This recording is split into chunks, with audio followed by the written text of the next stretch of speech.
Hello friend, কেমন আছো তোমরা? আশা করি ভালো আছো। আর আমিও চলে এলাম রত্না ডেলি ব্লগে ছোট্ট একটা মিনি ব্লগ নিয়ে। তো আজকে রান্না করছি মূলো আলু শোল মাছ। তো খুব সিম্পল আর সাধারণ একটা রেসিপি, আর খুব তাড়াতাড়ি হয়ে যায়। ফার্স্টে আমি এই যে ফোড়ন দিলাম আর তেজপাতা দিয়ে আমি মূলো আর আলুটাকে ভালো করে ভেজে নেব।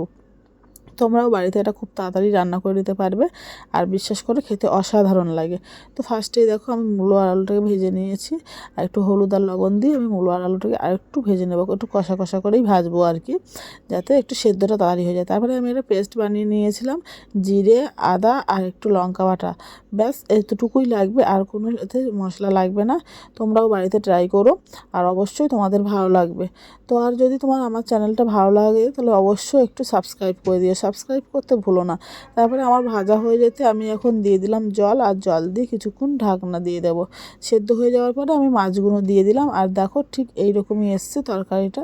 আর তোমরা বিশেষ করে খুব কম টাইমের মধ্যে খুব সহজ একটা সিম্পল একটা রেসিপি তোমরা বাড়িতে ট্রাই করতে পারো। তো দেখা হবে নেক্সট